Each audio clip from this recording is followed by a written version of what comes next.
तुम्हारी ये नामर्दानगी, ये बुज़दिली एक दिन इस देश की मौत का तमाशा इसी खामोशी से देखेगी।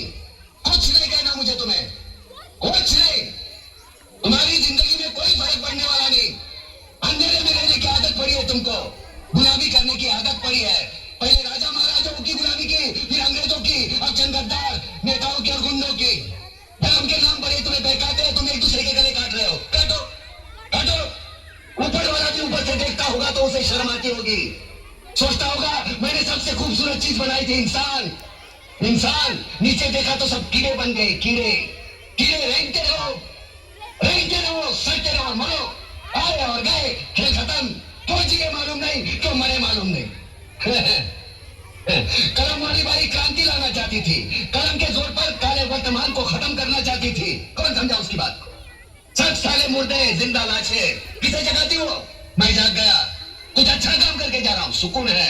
लेकिन ध्यान में रखना, तुम्हारी ये खामोशी कल तुम्हारे बच्चों के लिए रोना बन जाएगी।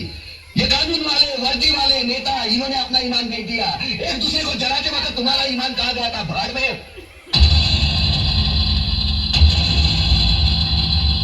ये पिस्सू जैसा हमारा पड़ोसी मुल्क आने वाले कल में शायद अपने आप को दुनिया के नक्शे पर देख नहीं पाएगा। एक बात भूल रहा है, उनके घर में जो रोटी बनती है ना, उसका आटा भी विदेश की चक्की से पीस के आता है।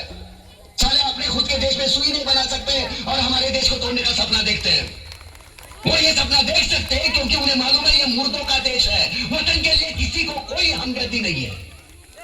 इसे तोड़ना बिल्कुल आसान है। मैं हिंदू, मैं मुसलमान, मैं सिख, मैं फलाना, मैं ढिमका। एक लाठी को तो कोई भी तोड़ सकता है, लेकिन लाठी के भाले को तोड़ना मुश्किल है। मैंने बचपन में पढ़ा था, स्कूल में, तीसरी में। मैं क्यों समझा रहा हूं तुमको, क्यों समझा रहा हूं? पागल हूं मैं, भूसा भरा पड़ा है मेरे दिमाग में। क्यों बातें कर रहा हूं इन पत्थरों से? हंसो हंसो, खुशियां मनाओ। क्रांति की राह पर एक और कुत्ते की मौत मरने जा रहा है, कल कोई और मरेगा, हमें क्या है? हम इसी तरह जीते रहेंगे, है ना? जियो भाई जियो, जैसे चाहिए वैसे जियो। मैं हिजड़े की जिंदगी जीना नहीं चाहता। ए लाचा चल।